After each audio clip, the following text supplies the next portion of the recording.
ஆகுது. ஓகேங்களா? ஸோ இந்த 4 வருஷத்துல நிறைய அப்ஸ் நிறைய டவுன்ஸ் இருக்கு. ஓகேவா?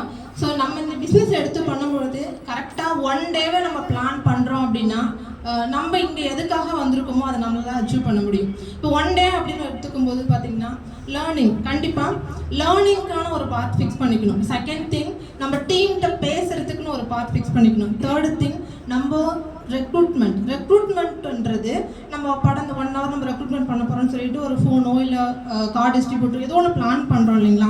ஸோ அப்போது நம்ம ரெக்ரூட்மெண்ட் பண்ணுறதுக்கான சோர்ஸஸ் என்ன, ஸோ அதுக்கான ஒரு பார்ட் அப்படின்றது ஃபிக்ஸ் பண்ணணும். ஸோ ஒரு நாள் அப்படின்றது ரெக்ரூட்மெண்ட், ரீட்டைன்மெண்ட், லேர்னிங், அது மட்டும் இல்லாமல் சம் லீடர்ஸ்ட் ஆக்சுவலாக ஒரு ஜூம் மீட்டிங் அந்த மாதிரி அது அழகாக ஒன் டேவை நம்ம அலோகேட் பண்ணி யூஸ் பண்ணுறோம் அப்படின்னா கண்டிப்பாக நம்ம ஃபிக்ஸ் பண்ணக்கூடிய டார்கெட்டை நம்மளால் அச்சீவ் பண்ண முடியும்.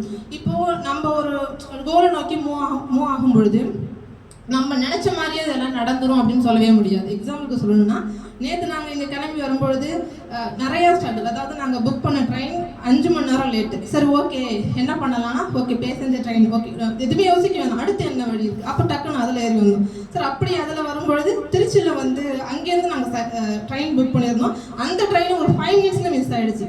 ஓகே, அப்போ ரிட்டன் என்ன பண்ணலாம்னா பஸ் பிடிச்சி வரலாம். ஸோ அங்கங்கே யோசிச்சு பாருங்களேன், ஒரு 5 மணி நேரம் டிலே ஆகிடுச்சு, பிளானே இல்லை, ரொம்ப லாங்லேருந்து வரணும், இல்லை நம்ம போக வேண்டிய ஒரு அந்த டார்கெட் இருக்குது. பட் மிடில் என்ன ஸ்ட்ரகிள் வந்தாலும் எண்ட் ஆஃப் த டே நம்ம அடுத்தடுத்த ஆப்ஷன் இருக்குது, அதை நம்ம கண்டுபிடிச்சி அதை கரெக்டாக பண்ணும் பொழுது நம்ம அந்த இடத்த ரீச் பண்ணிவிடுவோம். ஸோ அதே மாதிரி தான் நம்ம ஏதோ ஒரு டார்கெட்டை ரீச் பண்ணுறதுக்கு மூவ் பண்ணும் பொழுது எவ்வளோ ஸ்ட்ரகிள் வந்தாலும் சரி தான், உங்கள் டார்கெட் தெளிவாக இருக்குது, உங்கள் கோல் தெளிவாக இருக்குது, நீங்கள் பண்ணக்கூடிய வேலையை கரெக்டாக நீங்கள் பண்ணுறீங்கன்னா கண்டிப்பாக சக்ஸஸ் உங்களை விட்டு எங்கேயுமே போகவே போகாது. ஸோ யோசிக்கிறத விட்டுட்டு என்ன யோசிக்குமோ அதை செஞ்சு பாருங்கள். அது சக்ஸஸோ ஃபெயிலியரோ அது ஒரு பாடமாக எடுத்துக்கோங்க. ஸோ அடுத்து அங்கேருந்து அடுத்துன்னு சொல்லிட்டு மூவ் ஆன் பண்ணிகிட்டே இருங்க.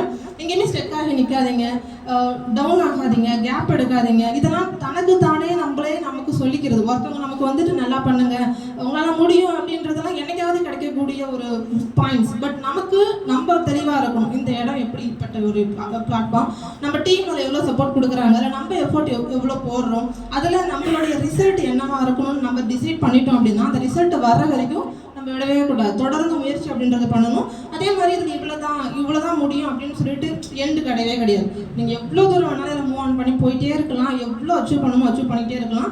நீங்கள் ஸ்டாப் ஆகாத வரைக்கும் நீங்கள் நின்றுட்டீங்க, அப்பாடா எனக்கு இது போதும், என் டீமை பார்த்தா போதும் அப்படின்னு என்னைக்காவது நீங்கள் ஸ்டெக் ஆகிட்டீங்க, நின்றுட்டீங்க, மெயின்டைன் பண்ண ஆரம்பிச்சிட்டிங்கன்னா சீரியஸாக அதுலேருந்து உங்களுடைய க்ரோத்ன்றது ரொம்ப ஸ்லோவாக இருக்கும்.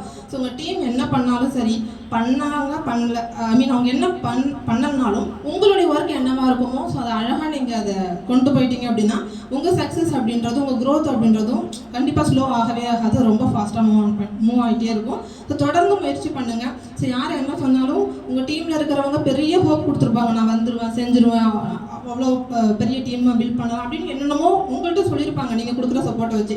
பட் சடனாக ஒரு நாள் அவங்க எங்கே இருக்காங்கன்னே தெரியாது. பட் நமக்கு என்னதான் இருந்தாலும் ஒரு ஹோப் இருக்கும்ல, ஓகே இந்த அளவுக்கு இப்படி இருக்கும், இவங்க இப்படி இருப்பாங்க, இப்படி வருவாங்கன்ட்டு. பட் அவங்க ஒரு நாள் சைலண்டாக ஆகும்போது ஒரு பெரிய இடி விழுந்த மாதிரி இருக்கும். பட் இது எல்லாமே கண்டிப்பாக இங்கே நான் சொன்ன மாதிரி தான், அப் டவுன் அப்படின்றது காமன் திங். நீங்கள் இங்கே ஒரு நெகட்டிவிட்டிஸ் இல்லாமலாம் வளர்ந்துடவே முடியாது. நெகட்டிவிட்டிஸை குறைக்கிறதுக்கு முயற்சி பண்ணலாமே தவிர்த்து நெகட்டிவிட்டிஸே எனக்கு கிடையாது, நான் ஜாயின் பண்ண வளர்ந்துட்டேன் அப்படின்னு யாருடைய ஸ்டோரியுமே கிடையாது. இனியும் இப்படி நடக்குமான்றது எனக்கு தெரியல. ஸோ அது கூடவே தான் நம்ம இங்கே வளர்ந்தாகணும். ஸோ அதுக்கு மைண்டை ப்ரிப்பேர் பண்ணிக்கோங்க.